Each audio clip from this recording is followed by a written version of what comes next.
आप में से कितने लोग हैं जो बहुत एक्साइटेड हैं आज के सेशन को लेकर के? तो अब मैं जैसे ही आपको नाम बताऊंगा उनका, जो हमारे आज के गेस्ट हैं, तो आपका जो एक्साइटमेंट लेवल है वो और बढ़ जाएगा। ये बताने से पहले कि गेस्ट कौन है, मैं आपको थोड़ा सा बताता हूं YouTube के बारे में। YouTube में क्या है कि पूरे वर्ल्ड की अगर बात करी जाए तो करोड़ों चैनल्स हैं जो अलग अलग जॉनर्स में हैं, अलग अलग कैटेगरीज में हैं। उसमें से दो बड़ी कैटेगरीज हैं, मोटिवेशन और एजुकेशन। पूरे वर्ल्ड में जो वर्ल्ड का नंबर 1 मोटिवेशन चैनल है वो मेरा है, और जो वर्ल्ड का नंबर 1 एजुकेशन चैनल है किसी इंडिपेंडेंट क्रिएटर का, वो उनका है, जो कि हमारे गेस्ट हैं। उनके 17 मिलियन से ज्यादा सब्सक्राइबर्स हैं। Please give an energetic and warm welcome to the one and only Khan sir.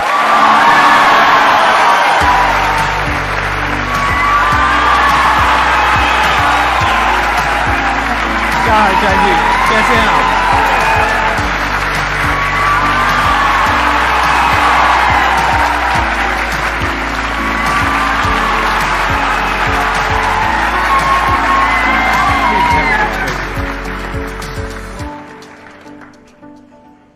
इससे पहले कि ऑडियंस आपसे कुछ पूछे या इंटरेक्ट करे, मेरे माइंड में एक क्वेश्चन है आपके लिए जी। जो बच्चे हैं वो आपके इतने दीवाने क्यों हैं, इतने पागल क्यों हैं आपके पीछे? मतलब मेरे कमेंट सेक्शन में भरा पड़ा था, खान सर कब आएंगे, खान सर कब आएंगे। मतलब ऐसा क्या जादू कर दिया आपने बच्चों के ऊपर? ये सवाल हम आपसे भी पूछते हैं, हमारे पे भी इतना कमेंट आया, इतना मेरे तो ऑफिस में लोग चले आए कि सर कब जा रहे हैं। अच्छा। क्योंकि हम लोग का तो एग्जैक्ट है वही पढ़ाना है। हाँ। तो देखिए, हम लोग का मेन है कि बच्चों को जो जरूरत रहती है कि अगर लड़का पढ़ने आ रहा है ना, उसके मन में कोई डाउट ना रह जाए। हम उसको कहते हैं कि हम तुम्हें पढ़ा रहे हैं, दम है तो भूल के दिखाओ, याद करके नहीं।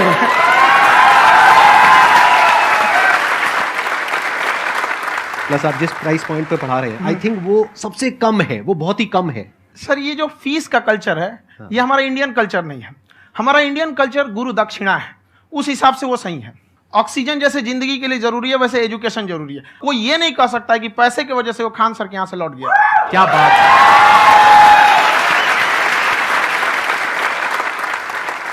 मैंने देखा कि आपका ये जो चैनल है कि ये पिछले 3 साल के अंदर अंदर ही ग्रो किया है। हमको जब चैनल शुरू हुआ तो एक दिन में हम 4-5 वीडियो बनाए। एक हमको कुछ आता, आज भी नहीं आता इतना, तो हम देख के कैमरा उमरा तो हम कंफ्यूज हो गए, बाप रे। तो हम एक ही दिन में वीडियो शूट किया, पढ़ाने वाला टॉपिक था हमको। उसके बाद कभी वीडियो नहीं, 6-7 वीडियो एक ही बार शूट कर लिए। और एक जो थे जिनका कैमरा वगैरह था, मेरे पास कैमरे भी नहीं थे उस टाइम, और कैमरा 35,000 का था, तो 6 महीना इसी में लग गया, जो 35,000 इसी में फंस जाएगा। तो उनके कैमरे से शूट किए, उन्होंने कोई चार्ज लिया, उसके बाद हम छोड़ ही दिए। लॉकडाउन लगा, तब हम कहें आप कैसे पढ़ाएंगे, वो तो 1 दिन 2 दिन करते करते अचानक लंबा हो गया। तब हमको याद आया कि ओहो मेरा एक चैनल भी है वहाँ पे। तो उस समय उस पर लगभग 30,000 सब्सक्राइबर हो चुके थे। तो जैसे लॉकडाउन लगा तो उस पर पढ़ाना चालू किया, और पता नहीं क्या लोगों को पढ़ाई में इतना इंटरेस्ट आ गया कि आपका स्टाइल ऐसा है थोड़ा सा, आप आई थिंक पढ़ाई के साथ साथ में जो बीच बीच में आप थोड़ा बहुत छोड़ते रहते हैं ना, मतलब जो एंटरटेनमेंट चलता रहता है। ये बात हम देखिए, जब हम गुलाम थे ना, तो अंग्रेजों ने एक चाल चला था कि भारत को हम फिजिकली गुलाम रखेंगे 100-200 साल, मेंटली 1000 साल कर देंगे। उन्होंने पढ़ाई का मॉडल चेंज कर दिया। उन्होंने ऐसा डिजाइन किया कि ये टीचर की रिस्पॉन्सिबिलिटी है, वो पढ़ा के चला जाए। टीचर की रिस्पॉन्सिबिलिटी यहां खत्म नहीं हो जाती है। पढ़ाना तो कोई भी पढ़ा सकता है, टीचर की इससे बड़ी रिस्पॉन्सिबिलिटी होती है उसे समझाना। वो समझा कि नहीं समझा। अगर लड़का आपके समझाने के बाद डाउट रह गया तो ये आपकी गलती है। लड़का हमसे पूछता है सर इतनी भीड़ है आपके पास, तो कहे सर डाउट कैसे पूछेंगे? हम कह रहे यार तुम्हारा डाउट बचेगा तब ना पूछेगा तुम डाउट यहाँ पर।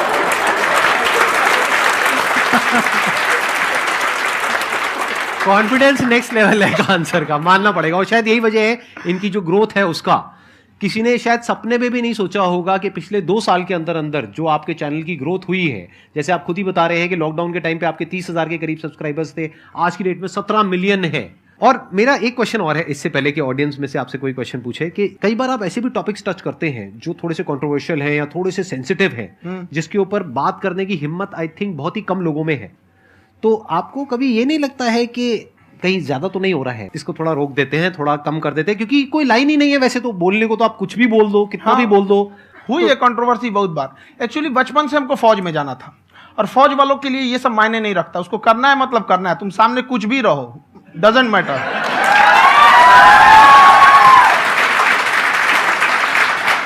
और मैंने YouTube पे देखा कुछ वीडियोस में कि आपका जो इंस्टीट्यूट है वहां पर आज से कुछ साल पहले कुछ बम गिरे थे। हाँ, कुछ गिरे थे, कुछ तो बहुत सॉलिड जगह गिरा था, फटा नहीं वो। मतलब आपके आसपास? हाँ, बम को भी पता है कि टीचर की इज्जत किया जाता है। क्या बात है, क्या बात है। मैं समझ पा रहा हूं कि ये आपके अंदर जो एटीट्यूड है ये कहां से आ रहा है, क्योंकि आप बचपन से ही फौज में जाना चाहते थे, तो आप जंग के मैदान में ही खड़े हैं एक तरीके से। बस फर्क ये है कि आपके हाथ में कलम है, हथियार ना हो करके। हथियार से एक आदमी की जान जा सकती है, हाँ। कलम से बहुत ताकत होता है। शिक्षा एक ऐसा हथियार है ना, हर कुरीतियों से लड़ सकता है, हर तरह की समस्याओं से। और ये एक ऐसा हथियार है, मेटल डिटेक्टर में भी नहीं पकड़ाता है।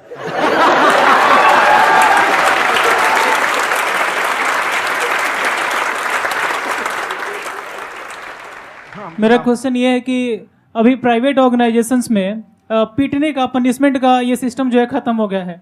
हम आपके वीडियो में देखे हैं सर कि आप एक बड़ा सा रोल रखे रहते हैं, पुलिस वाला लाठी है वो, पुलिस वाला लाठी है, और स्टेज पे बुला के बच्चों को उसी से धुनाई शुरू कर देते हैं मस्त एकदम से, है ना। तो सर मतलब कि बच्चे मतलब कि डरते नहीं है आपसे, और इस तरीके से कैसे कनेक्टेड हैं आपसे, है ना। और एक और क्वेश्चन सर, यूपीएससी का जो आप अपना बैच स्टार्ट करने वाले हैं, ठीक है, उसके बारे में बताइए सर, क्योंकि मुझे मतलब कुछ इशू करना है सर, ठीक है।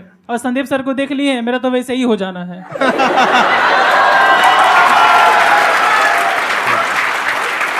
क्या हो जाना है? मेरा पूरा कंप्लीट करो। I'll be an IAS officer next year because I have seen you, sir. My day is like complete, sir. All the best. Thank you so much, sir. Thank you. पूरा बोला करो। Thank you. देखिए, लड़कों को जहां तक पीटने की बात है, जब पढ़ाने की बात आएगी तो उसको हम पूरे बेहतरीन ढंग से पढ़ाएंगे। लेकिन जब सजा देने की बात आएगी ना, तो वो भी बेहतरीन ढंग से होगा। ऐसा थोड़ी होगा कि बस एक ही चीज बेहतरीन ढंग से होगा। और डर का होना बहुत जरूरी है। ये डर भी अपने आप में एक मोटिवेशन है, क्योंकि जब आपके अंदर एक थोड़ा सा डर रहे ना, तो डर के भागिए मत। एक ऐसा डर जिसको आप लगे कि नहीं नहीं थोड़ा सा और करने की जरूरत है, फिर तो ये हम इसको क्रॉस कर जाएंगे आप। तो लड़कों के अंदर ये डर बनाना भी जरूरी रहता है। और रही बात यूपीएससी वाले की, जो आपने बोला, बहुत सारे लड़के वेट कर रहे हैं यूपीएससी की, क्योंकि 2-2.5 लाख फीस सारे लोग एफोर्ड नहीं कर सकते। और हमारा वही रहता है, हम तो ज्यादातर हमारे स्टूडेंट देखेंगे तो किसी के रिक्शा वाला, सब्जी वाला, यही लोग, इनको तो 2.5 लाख रुपया, इनके पास पूरी संपत्ति नहीं होती है, फीस कहाँ से भरेंगे वहां पे, उसके बाद रहेंगे कहाँ से। तो ऑल ओवर इंडिया से, कश्मीर से कन्याकुमारी तक, गरीब से गरीब भी लड़का उसको पढ़ सकता है। यही कुछ 1000 रुपये मंथली, 12-14 हजार साल का पड़ेगा, खत्म हो जाएगा इतना में।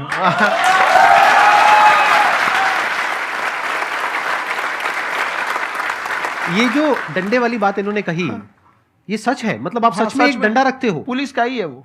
और मारते हो? हाँ, कि मतलब अगर कोई लड़की छेड़ता है या ऐसा कोई भी उल्टा पुल्टा काम पढ़ाई करता लिखाई है, कुछ भी गलती करेंगे तो पिटाएंगे वो। यहाँ पे कैमरे पे ऑन कैमरा जैसा भी रहे, कुछ भी पिटाना तो उनको फिक्स है। एक तो कोई मतलब विधायक जी थे, उनके लड़का को पीट दिए, तो चला दल बल लेके अपना वहां पे। उसने घर पे नहीं बताया था कि सर ने पीटा है, बस बोल दिया कोचिंग में पीटा है। बाद में पता चला हम पीटे हैं, तो उसके पिताजी मेरे सामने और पीटे।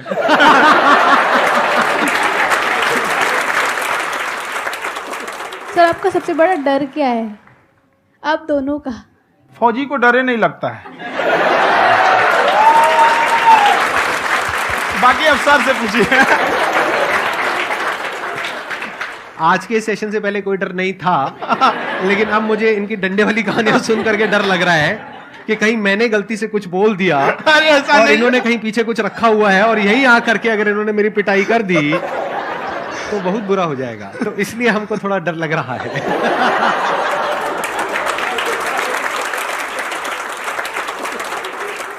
आपकी डेली कितने घंटे क्लासेस होती हैं? 6-7 घंटे। अभी भी खुद ही करते हो आप? हाँ, खुद ही हमारे classes स्टाफ करते परेशान रहते हैं।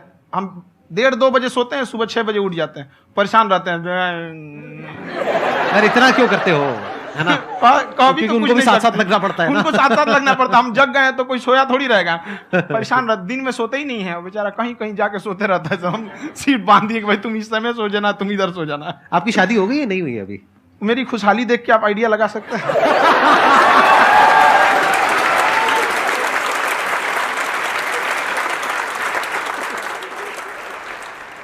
First of all I would like to say sir thank you so much to you and to your team कि आपने मुझे यहाँ आने का मौका दिया। एंड सर अब तक मैंने आपको सिर्फ फ़ोन या लैपटॉप में ही देखा है दोनों को, आज फर्स्ट टाइम लाइव देख रही हूँ तो बहुत अच्छा लग रहा है। तो मेरा क्वेश्चन ये है सर आपसे, जब हम लाइफ में कोई डिसीज़न लेते हैं कि हमें ये पर्टिकुलर चीज़ करनी है और क्योंकि हम डिसीजन लेते हैं तो हमारी आदत है कि पहले हम 4 लोगों से पूछते हैं कि तू बता तेरी क्या राय है, तू बता तेरी क्या राय है। तो उनमें से अगर कोई हमें कह देता है कि ये बेकार डिसीजन है मत कर, तो हमारा माइंड कहीं ना कहीं डाइवर्ट होने लगता है और उसकी वजह से हम अपना डिसीजन चेंज कर देते हैं। तो मेरा क्वेश्चन ये है कि कैसे हम अपने डिसीजन पे स्टिक रहे, कैसे हम जो दूसरे के ओपिनियन है उनको अफेक्ट ना होने दें अपने ऊपर।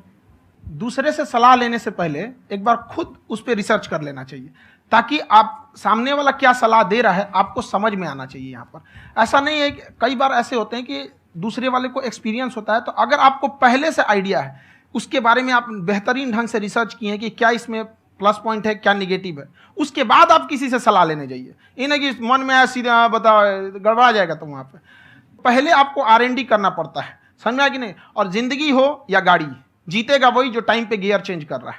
तो डिसीजन चेंज करना बहुत ज्यादा गलत नहीं है। इन्होंने बहुत अच्छी बात कही है और मैं इसी बात में थोड़ा सा और ऐड ऑन करूंगा कि ये जो आपने कहा ना कि अपने डिसीजन पे स्टिक कैसे रहें, ये कोई अच्छी क्वालिटी नहीं है, क्योंकि टाइम टू टाइम आपको अपने डिसीजंस को चेंज करना होता है। जैसे आपने 4 लोगों से डिस्कस किया, कोई इंसान कुछ पॉजिटिव बोल रहा है, कोई नेगेटिव बोल रहा है, उससे फर्क नहीं पड़ना चाहिए। डिपेंड ये करता है कि वो जो बोल रहा है उसका बेसिस क्या है। क्या वो किसी नॉलेज या एक्सपीरियंस के बेस पे बोल रहा है या ऐसे ही कुछ भी बोल रहा है? ऐसे ही बोल रहा है तो फिर उसकी बात पे ध्यान क्यों दे रहे हो? अगर किसी नॉलेज या एक्सपीरियंस के बेस पे बोल रहा है, फिर चाहे वो पॉजिटिव बोल रहा है चाहे नेगेटिव बोल रहा है, दोनों ही मायने रखता है। उसके बाद में रिसर्च करनी है और फिर रिसर्च करने के बाद में फाइनल डिसीजन अपना खुद का होना चाहिए। अब वो डिसीजन उससे अलग भी हो सकता है जो आपने पहले लिया था, और वो सेम भी हो सकता है।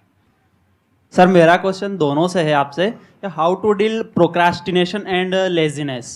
हमारा ब्रेन है ना, ये बहुत आलसी टाइप का, इसको आराम खोजना पसंद है। अब थोड़ा सा भी अब इसको आराम की ओर लेके चले गए ना तो फिर उधर ही रहेगा। आप सोचेंगे 10 मिनट आराम कर लेते हैं ना, तो 10 मिनट 2 घंटा बना देगा। उसको टॉर्चर कीजिए, चल 10 मिनट बाद में। उसको आप उस पर हावी में, वो कह रहा है कि हमको आराम चाहिए, आपको हाँ आराम मिलेगा, पहले काम फिर मिलेगा आराम। तो आप उसके हिसाब से मत चल। आपका मन कर रहा है थोड़ा सा देख लेते हैं, कोई नोटिफिकेशन आया, आप कोई काम कर रहे हैं, क्यों पहले काम कर लीजिए, बाद में देखिएगा ना नोटिफिकेशन। आप हावी मत होने दीजिए यहाँ पे। अगर आप 5 मिनट भी थोड़ा सा लूज पड़े ना, थोड़ा सा कमर सीधा कर लेते हैं, 2 घंटा बर्बाद कर दिया आपको। हावी मत होने दीजिएगा उसको अपने ऊपर। प्रोक्रेस्टिनेशन को तोड़ने का एक ही तरीका है, सबसे छोटे लेवल पे ले जा करके उस गोल को तोड़ दो। यानी वो गोल बहुत बड़ा है, उसको ब्रेक डाउन करो, उसके सबसे पहले स्टेप पे आ जाओ कि उसको अचीव करने का सबसे पहला स्टेप क्या है। जैसे गाड़ी चलाना सीखना है, उसका सबसे पहला स्टेप क्या है। अगर घर में कोई नहीं है सिखाने वाला या सिखाने वाली, तो बाहर जा करके जो गाड़ी का ड्राइविंग स्कूल है उधर जा करके पैसे दे दो। अब फंस गए ना तो फंसा दो अपने आप को। दिमाग ये लगाओ कि अपने आप को कैसे फंसाया जाए। जब हम फंस जाते हैं ना तो फिर हमको वो काम करना ही पड़ता है। Then there is no looking back. जब तक आप सोच रहे हो तब तक सोच रहे हो, उसको बोलते हैं पैरालिसिस ऑफ एनालिसिस, कि आप सोचते चले जा रहे हो अपने माइंड में, मैं ये करूंगा वो करूंगा वो करूंगा वो करूंगा, और प्रोक्रेस्टिनेट हो रहा है, वो चीज टलती चली जा रही है। तो उसको छोटे से छोटे लेवल पे ब्रेक डाउन करके उसको कर दो, दैट इज नंबर 1। और जैसे ही करना शुरू करते हो, कोशिश करो कि उसको जब तक कि आप सही से नहीं कर लेते हो उसको छोड़ना नहीं है, तो आपकी लेजीनेस भी खत्म हो जाएगी। कई लोगों को तो हमने देखा जो सप्ताह में कुछ भी नहीं करता, वो भी संडे को आराम कर रहा है।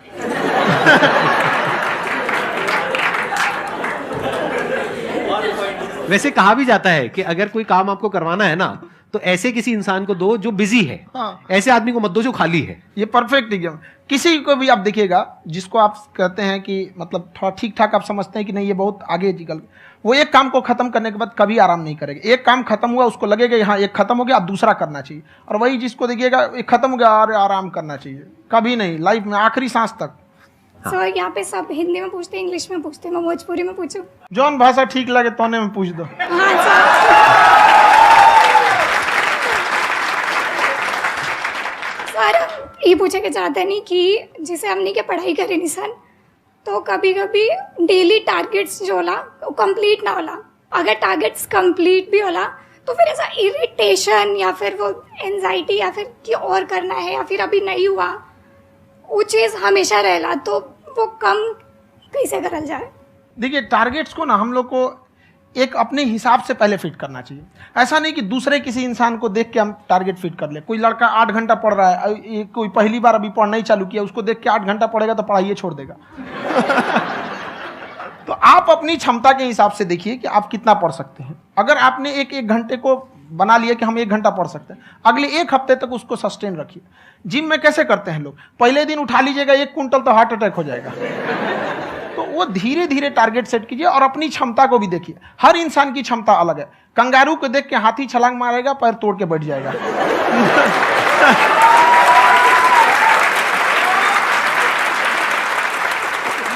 अब संदीप सर का मोटिवेशन देख के इसका मतलब क्या कि ट्रेन के आगे खड़ा हो जाएंगे, ढकेल देंगे तुमको। हालांकि ऐसा कर देते हैं, लेकिन ऐसा करिएगा लोग नहीं, क्षमता पता होना चाहिए। आपके अंदर एंजाइटी हो रही है कि मैंने कर तो लिया है। आप ये नहीं कह रहे कि मैंने कुछ भी नहीं किया है फिर मेरे को एंजाइटी हो रही है। आप ये कह रहे हो मैंने काफी कुछ कर लिया है फिर भी एंजाइटी हो रही है कि कहीं कुछ छूट तो नहीं गया है। तो बेसिकली आपको ये देखना है कि अगर आपके अंदर ये एंजाइटी हो रही है, that means you are a very good student. आप एक अच्छे स्टूडेंट हो। क्यों? क्योंकि बहुत सारे स्टूडेंट्स तो ऐसे हैं उनको पढ़ने के नाम से एंजाइटी होती है। तो आपको एंजाइटी हो रही है कि मैंने पढ़ लिया, दिन में मानो 8 घंटे का आपने टारगेट सेट किया और 6 घंटे पढ़ लिया, या मान लो 8 घंटे भी पढ़ लिया, फिर भी एंजाइटी हो रही है कि मैंने 10 घंटे नहीं पढ़ा। तो ये तो अच्छी क्वालिटी है ना, ये तो एक ब्रिलियंट स्टूडेंट की क्वालिटी है, क्योंकि एंजाइटी उसी को होती है जो केयर करता है, जिसको परवाह है, उसी की तो एंजाइटी होती है। जैसे माँ को अपने बच्चे की, जैसे एक माँ को अपने बच्चे को लेकर के एंजाइटी होती है। हंस लो मजाक उड़ा लो मेरा। कोई बात नहीं, एडिट कर देंगे इसको हम। हाँ।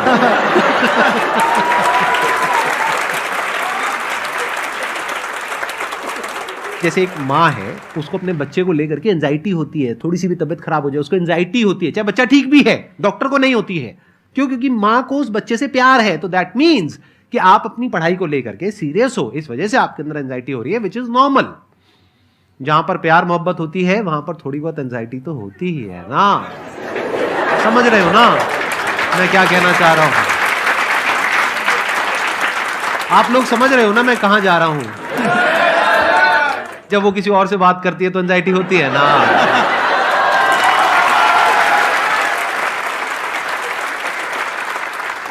सर, आपकी स्टोरी हमने सुनी थी, तो एक टाइम आया था जब आप गंगा किनारे जाके बैठ गए थे। उस समय आपको कुछ समझ नहीं आ रहा था, तो उस समय मतलब आपने ये डिसीजन कैसे लिया कि अब आगे नहीं, यहाँ से वापस जाना है? रास्ता ही नहीं था। घर जाने के लिए एटलीस्ट 90 रुपए चाहिए थे, जेब में 40 रुपए थे। कैसे घर जाते हैं? और हम गंगा के किनारे चुपचाप बैठे बैठे हम कहें कि अब बहुत टेंशन हो गया, अब घर जाना चाहिए। रूम पे, तो किराए के रूम पे ही आदमी सारे लोग रहते। गए वहाँ पे तो रूम लॉक हो गया था। तुम खटखटाए तो ऊपर से गुस्सा से बोले जो ऑनर थे, क्या टाइम हो गया है? तुम कहीं 9-10 बज रहा होगा। घड़ी देखिए तो 2 बज रहा था रात का, 2-2:30 बज गया था वहाँ। टेंशन में आप तो होता है, कई बार ऐसा समय आएगा कि लगेगा जैसे अब कुछ नहीं हो सकता है। तो इससे घबराना नहीं है। कभी कभी गुच्छे की आखिरी चाबी भी ताला खोल देती है। जो बातें आपने बताई कि घर में प्रॉब्लम्स ये तो बहुत लोगों ने फेस करी वहां पर। आप अकेले नहीं है, बहुत लोगों ने ये प्रॉब्लम्स फेस करी, बहुत तरह की प्रॉब्लम्स देखी, बहुत तरह की स्ट्रगल्स देखी, लेकिन वो सब इतने कामयाब नहीं हो पाए जितने कि आप हुए। तो आपके अंदर ऐसा कुछ ना कुछ है जो औरों के अंदर नहीं है। तो वो मैं जानना चाह रहा हूं कि वो ऐसा क्या था जहां से कि आपका दिमाग यहां तक सोच पा रहा है कि मैं पूरे इंडिया में इतने बड़े लेवल का चेंज लेकर के आ सकता हूं, एजुकेशन फील्ड में रेवोल्यूशन लेकर के आ सकता हूं। ये सोचना ही बहुत लोगों के बस का नहीं है। मेरी एक खुद की थिंकिंग, अगर हमको कोई 100 रुपए किसी काम के लिए दिया, हम सबसे यही करते हैं, तो हम कोशिश करते हैं उसे 200 का रिटर्न दे। अगर कोई हमसे 200 रुपया फीस दे रहा है, 250 दे रहा है, तो हम उसको ये कोशिश करते हैं कि तुम्हें ऐसा लगे कि नहीं भैया हमने 10-20 हज़ार का पढ़ लिया यहाँ पर। वो ईमानदारी से कभी कमी नहीं। और हमेशा अगर हम प्रॉमिस X का करते हैं तो डिलीवर 4X करना चाहते हैं। ध्यान से सुनना और ध्यान से समझना इस फर्क को। अगर आप समझ पाए तो बहुत आगे जाओगे लाइफ में। एक वो होते हैं जो ये सोचते हैं कि हमें सब कुछ मिल जाए, हमें कुछ भी करना ना पड़े। दूसरी कैटेगरी होती है लोगों की जिनको जितना मिलता है उसमें भी चोरी चकारी करते हैं या कोशिश करते हैं कि उससे कम दे सामने वाले को जितना कि हमें मिल रहा है। तीसरी कैटेगरी होती है लोगों की, जो इनके जैसे लोग होते हैं, वो क्या करते हैं, वो ये सोचते हैं कि अगर मैंने किसी से 1 रुपए भी लिया, देखा जाए तो 200-250 रुपए कुछ भी नहीं होता है, 200-250 रुपए अगर मैंने लिया तो कैसे उसको 400 रुपए की वैल्यू दूं। ये जो थिंकिंग है ना, यही एक फर्क होता है एक ऐसे इंसान में जो बहुत आगे निकल जाता है और उस इंसान में जो मीडियोकर रह जाता है। आप अपने आप को अपने आप के ऊपर समय दीजिए, उसको डेवलप कीजिए। जब आप अपने आप के ऊपर खर्च करते हैं तो आने वाले समय में लोग गूगल पे आपको सर्च करते हैं।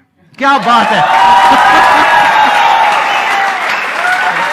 सर, ये आपने अभी बनाया है या ये कोई पुराना आपका वो है? बनते रहता है, इसे फ्लो में बन जाता है। आपके अंदर ना सर एक कवि छुपा हुआ है कहीं ना कहीं जो बाहर आना चाहता है। कभी ना कभी आपने सोचा होगा कुछ? कभी कभी देखिए, एक चीज है, संगत का बहुत अच्छा असर पड़ता है। ये चीज को हमेशा, संगति का मतलब लोग हल्के में ले लेते हैं। संगति का मतलब होता है संग संग गति। तो अच्छे लोग के साथ रहेंगे तो संग संग अच्छी गति होती जाएगी, खराब में रहेंगे तो ये भी होता है। बट अपने आप को थोड़ा सोचना चाहिए कि हम केवल जी के मर जाएं इसके लिए नहीं आए हैं।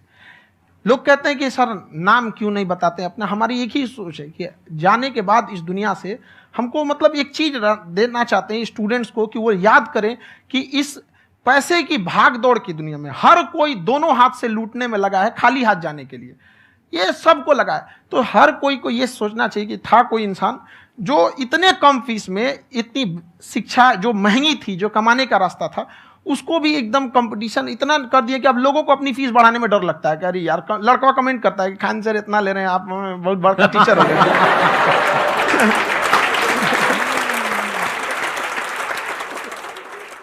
खान सर की एक क्लिप है, ये समय और समझदारी में बहुत फर्क होता है। अगर समय रहते समझदारी आ गई तो इंसान कामयाब हो गया, लेकिन अगर समय चला गया फिर समझदारी आई फिर तो बेकार है। तो सर मतलब कुछ आपको ऐसी चीज़ लाना चाहिए जो मतलब बच्चों जो तैयार हो रहे हैं उनको ये चीज़ें मतलब एंड टाइम पे दिखे। समझ रहे हैं आप मेरी बात? नहीं समझ?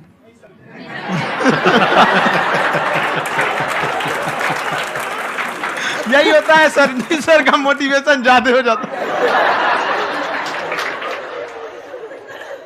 जब आप स्ट्रगलिंग फेज में हैं तो कम से कम चीजों को अपने ऊपर खर्च कीजिए, ज्यादा से ज्यादा सीखने में खर्च कीजिए। अगर आपको राजा बनने का शौक है तो गुलाम की तरह मेहनत करना सीखिए, तब राजा बनेंगे।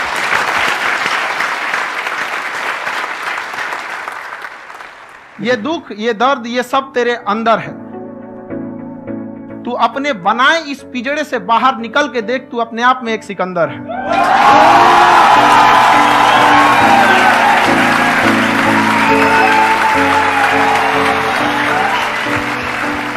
Thank you so much sir for coming. बहुत मजा आया मेरे को आपके साथ में इंटरेक्ट करके। आई एम श्योर आप लोगों को भी बहुत मजा आया होगा।